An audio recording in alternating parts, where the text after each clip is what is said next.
Hello everyone, hope you all are doing well. So today we are going to do the next question of our agriculture optional answer writing practice series. जो हमारी agriculture optional answer writing practice series चल रही है उसके next question को आज हम लोग करने वाले हैं। And today's question is briefly discuss the requirements for production of certified seed. Certified seeds के प्रोडक्शन में हम लोगों को क्या रिक्वायरमेंट चाहिए। And this question was asked in 2023 civil services examination UPSC agriculture optional paper. जो इस बार की एग्रीकल्चर ऑप्शनल पेपर थी 2023 की, उसमें यूपीएससी के उसमें ये क्वेश्चन आ चुका है और पहले भी ये क्वेश्चंस आते हैं। ऐसे question such as classes of improved seeds जो होता है, जिसमें आप लोग breeder seeds, foundation seeds, certified seeds सबको अच्छे से, सारे जितने भी क्लासेस हैं सबको अच्छे से देख लोगे। सारे इंपॉर्टेंट है और किसी से भी क्वेश्चन यूपीएससी पूछती है, ठीक है। So this is important and let's see how we approach the answer. कैसे हम लोग इस आंसर को अप्रोच करेंगे देखते हैं। And you should also try to write this types of answers by yourself. ऐसे आंसर्स आपको खुद से भी लिखने का प्रयास करना चाहिए, बिकॉज आप जितना लिखोगे खुद से आंसर्स उतना आपको इंप्रूवमेंट दिखेगा अपने आंसर राइटिंग स्किल्स में। आपकी आंसर राइटिंग स्किल्स उतने इनहेंस होगी विद प्रैक्टिस। सो आप वीडियोस देखो, आंसर्स खुद से लिखो, so that will be very helpful to you. So let's see how we approach this answer. तो सबसे पहले जैसे सर्टिफाइड सीड्स हैं, तो कुछ चीजें जानना जरूरी है आपको। तो सर्टिफाइड सीड्स क्या होता है, जेनेटिकली प्योर होना चाहिए। इसका जेनेटिक प्योरिटी कितना होना चाहिए, अराउंड 99%। तो अगर आप ब्रीडर सीड्स की जेनेटिक प्योरिटी देखोगे that should be 100%। Foundation seeds के हम लोग अराउंड 99.5 लेके चलते हैं। तो जेनेटिक प्योरिटी 99% होनी चाहिए। फिजिकली प्योर होनी चाहिए, उसमें किसी तरह का कॉन्टिमिनेशन नहीं होना चाहिए, किसी तरह का प्रॉब्लम्स नहीं होना चाहिए, ठीक है। कॉन्टिमिनेटेड सीड्स नहीं होनी चाहिए, उनकी रगिंग अच्छी सी हुई होनी चाहिए। काफी सारे वो चीज है जो हम देखेंगे। और जनरली सर्टिफाइड सीड्स किसका है, certified seeds is the progeny of foundation seeds, ठीक है। Certified seed is progeny of foundation seeds generally. So these are some of the basics that you should be knowing. और ये सब मैंने अपने classes में भी, जो मैंने लेक्चर्स लिए थे स्टैटिक पोर्शन के, उसमें मैंने काफी अच्छे से बताया हुआ है। तो you can refer that also. वहां भी अगर आप रेफर करते हो तो आपको सारी चीजें अच्छे से समझ में आ जाएगी। सो ये सारी चीजों में सब कुछ चाहो तो अपने इंट्रोडक्शन में लिख सकते हो कि सर्टिफाइड सीड्स की इतनी जेनेटिक प्योरिटी होनी चाहिए, फिजिकली प्योर होना चाहिए, प्रोजेनी फाउंडेशन सीड का, ये सारी चीजें आप अपने लिख सकते हो इंट्रोडक्शन में। Now let's move to the body of the question, that is requirements। क्या क्या requirements चाहिए for certified seed production। तो first of all the most important is source of the seed। जो हमारा source होना चाहिए seed का, that should be good, ठीक है। मान के चलो हम लोग फाउंडेशन सीड्स ले रहे हैं for production of certified seeds। तो जो भी हम लोग फाउंडेशन सीड लेंगे तो हमें ध्यान रखना है कि this is the best quality of foundation seeds. ऐसा नहीं कि काफी टाइम से कोई रखा पड़ा फाउंडेशन सीड्स है जो कॉन्टिमिनेटेड हो गया है, तो वो सारी फाउंडेशन सीड्स को हम लोग नहीं लेंगे, ठीक है। तो उन फाउंडेशन सीड्स को हम लोग नहीं लेंगे जो फिजिकली प्योर हो। जैसे मैंने बताया कि जेनेटिक प्योरिटी फाउंडेशन सीड्स की होनी चाहिए 99.5%। तो जो 99 सीड्स को लेने से पहले हम लोग ये चेक कर लेंगे जो फाउंडेशन सीड्स को हम लोग ले रहे हैं for the production of breeder seeds, उसकी 99.9% होनी चाहिए अराउंड प्योरिटी। सो हम लोग ध्यान रखेंगे जहां से भी हम लोग सीड ले रहे हैं उसकी सोर्स अच्छी होनी चाहिए, दैट शुड बी नॉट कॉन्टिमिनेटेड। फिर हम लोग रजिस्ट्रेशन करेंगे। तो रजिस्ट्रेशन हमें कहाँ पे करना है, at the district seed certification officer.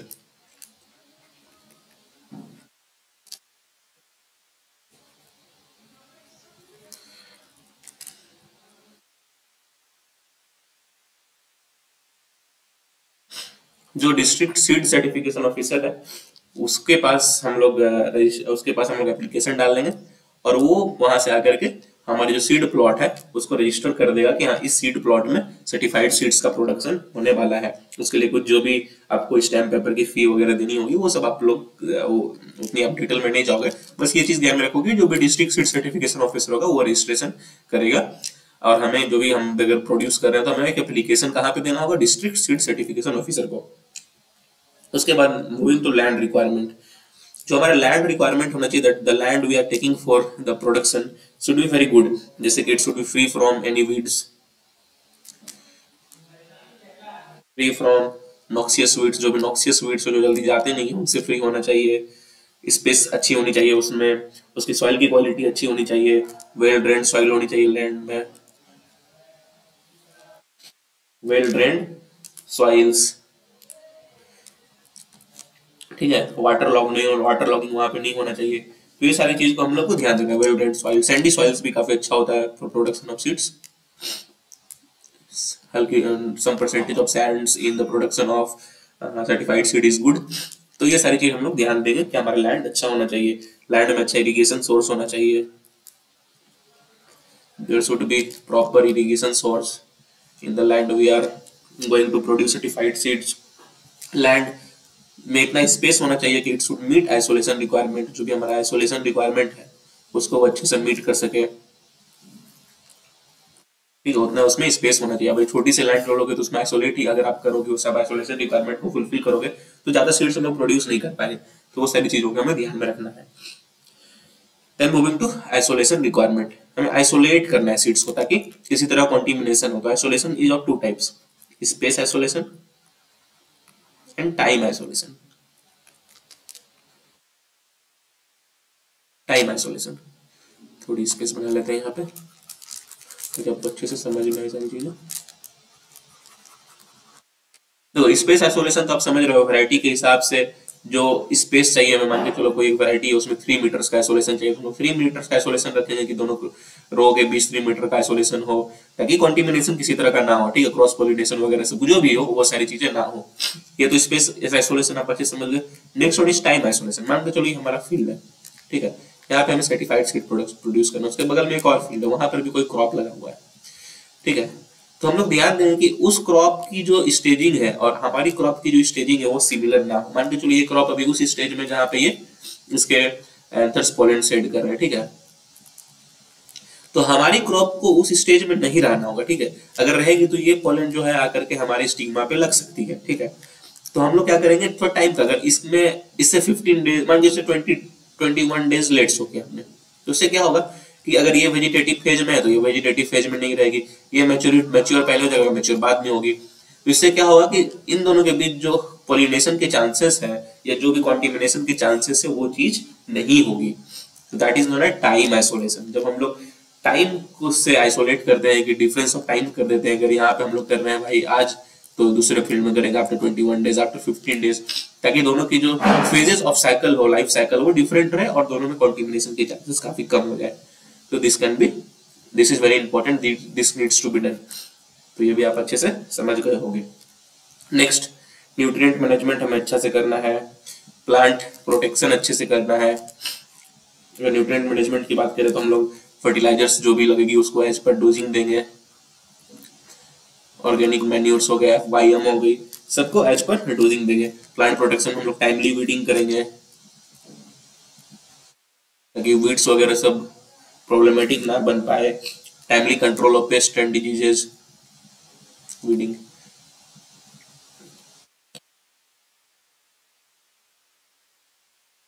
Pests and diseases, ये सारी चीजों का हम लोग ध्यान रखेंगे ताकि हमारा प्लांट प्रोटेक्टेड रहे। Next, what we need to do is rugging. What is rugging? Rugging is the removal of off types. Rugging को हम शॉर्ट में क्या बोलते हैं? Removal of off types. तो जो भी ऑफ टाइप प्लांट्स है जो कि हमको लग रहा है कि अच्छी क्वालिटी के सीड्स हमें नहीं देंगे, तो उनको हम लोग क्या करेंगे, रिमूव कर देंगे। ऑफ टाइप्स हो गए, फिर हमारा वॉलंटियर प्लांट्स हो गए, पोलन सेटर्स हो गए, जो कि लग रहा है कि पोलन सेट करेंगे और कॉन्टिमिनेशन के चांसेस हो जाते हैं तो उसको भी हम लोग रिमूव कर देंगे। कोई वीड्स हो गया, ठीक है, कोई प्लांट्स ऐसा है जो इसमें कि कोई डिजीज है, तो इन सबको हम लोग क्या करेंगे, रिमूव कर देंगे। सिंपली रिमूवल ऑफ टाइप्स, जितने भी ऑफ टाइप्स है जो कि क्वालिटी मेंटेन नहीं कर पा रहे हैं हमारे जितना रिक्वायरमेंट है उस हिसाब से, उसको हम लोग क्या कर देंगे, रिमूव कर देंगे। That is known as roguing and it is very important process in production of seeds, ठीक है, तो इसको हम लोग ध्यान रखेंगे। Then what will be there, then there will be field inspection. जब सब कुछ हो गया तो जो हमारा है सीड सर्टिफिकेशन एजेंसी है, जो भी हमारी सीड सर्टिफिकेशन एजेंसी है वो आएगी फील्ड इंस्पेक्शन में कि भाई फील्ड में सब कुछ ठीक तो है ना, फील्ड में किसी तरह के प्रॉब्लम्स तो नहीं है, कॉन्टिमिनेशन तो नहीं है, रगिंग ठीक से हुई है, डिजीज मैनेजमेंट वगैरह सब ठीक से हुआ है। तो वो देखेंगे कि क्वालिटी फील्ड इंस्पेक्शन क्या करना चाहिए कि उस फील्ड से जो भी सीड्स निकल रहे हैं that seed should be the best of qualities, ठीक है। तो उसके लिए फील्ड इंस्पेक्शन काफी जरूरी है। तो फील्ड इंस्पेक्शन हो जाएगा, जो भी सीड सर्टिफिकेशन एजेंसी है वही फील्ड इंस्पेक्शन करेगी। कौन करेगा ये? जो भी हमारा सीड सर्टिफिकेशन एजेंसी है जो हमें सर्टिफाई कर रही है, that will do field inspection. उसके बाद जब फील्ड इंस्पेक्शन हो जाए सब कुछ ठीक है तो then we will do harvesting. Harvest कर लेंगे जो हमारा सीड्स है, जो हमारी क्रॉप्स है उसको हार्वेस्ट कर लेंगे, फिर उसको थ्रेसिंग करेंगे। थ्रेसिंग करने के बाद उसको ड्राइंग करेंगे। ड्राइंग इसलिए करना है ताकि उसमें मॉइस्चर लेवल लो हो जाए, ऑप्टिमम मॉइस्चर लेवल हो जाए। अगर अधिक मॉइस्चर में अगर हम उसको ड्राई नहीं करते, मॉइस्चर लेवल अधिक होते तो फंगल इन्फेक्शंस, बैक्टीरियल इन्फेक्शंस ये सबके चांसेस रहते हैं। तो ड्राई कर लेंगे और ड्राई करने के बाद फिर जो भी सीड है हमारा रॉ सीड्स है उसको हम लोग सील कर लेंगे, ठीक है। So this is to be done next. उसके बाद क्या होगा, सीड प्रोसेसिंग में चला जाएगा। सीड प्रोसेसिंग में क्या होगी, लेबोरेटरी में जो भी चीज होगी, जैसे लेबोरेटरी में कुछ सैंपलिंग वगैरह हो जाएगी, ठीक है, कुछ उसमें प्रॉब्लम्स तो नहीं है। उसके बाद उसमें ग्रेडिंग वगैरह उसकी अच्छी से हो जाएगी कि क्वालिटी वो टॉप नॉच क्वालिटी है या नहीं। तो ये सारी चीज सीड प्रोसेसिंग में हो जाएगी, ठीक है। जो भी सैंपल्स वगैरह हर एक जगह जाएगी सीड प्रोड्यूसर के बाद कंसर्न से, उसके बाद जो भी रिजल्ट आएगा उसको कंसर्न सीड प्रोड्यूसर के पास भेज दिया जाएगा कि यस दिस इज एक्सेप्टेड, आपका ग्रेड अच्छा है, आपकी जो भी कॉन्टिमिनेटेड नहीं है सीड्स में, तो ये अच्छी जाएगी। इसके बाद क्या होगा, बैगिंग एंड टैगिंग। उसके बाद हम लोग सीड्स को बैग कर देंगे और उसका जो भी टैग सीड सर्टिफिकेशन एजेंसी लगाने बोलेगी वो हम लोग उसमें लगा देंगे, ठीक है। उसके बाद lastly we will release the seed lot. जब सब कुछ हो गया तो हम लोग सीड लॉट को रिलीज कर देंगे। रिलीज करने में हम लोग जो भी डिसाइड कर लेंगे कितने रुपीज में बेचना है, जो भी सारी चीज उसमें जो भी लिस्ट रहेगी उस लिस्ट में हम लोग सब कुछ मेंशन करके क्या क्वालिटी है क्या चीज है रिलीज कर देंगे सीड लॉट को फॉर कल्टीवेशन। सो इस तरह से हमारा क्या बन गया, सर्टिफाइड सीड प्रोड्यूस हो गया। आई होप कि जितने भी आपको रिक्वायरमेंट्स थे, जो भी मेथड था सर्टिफाइड सीड इसके रिक्वायरमेंट्स क्या क्या चाहिए, दैट इज रजिस्ट्रेशन कराना है, लैंड रिक्वायरमेंट, आइसोलेशन रिक्वायरमेंट, ये सब कुछ आपको अच्छे से समझ में आ गई, रनिंग वगैरह करना है। So I hope you understand this answer nicely. So that is all for today. Please do like, please do share, and please do subscribe. It takes a lot of hard work to make such videos for you on regular basis. अगर आप like करते हो, share करते हो, subscribe करते हो, तो काफी मोटिवेशन मिलता है हमें कि और वैसे वीडियोज आप सबके लिए रेगुलरली बना पाए। So that is all for today. Have a nice day. Thank you.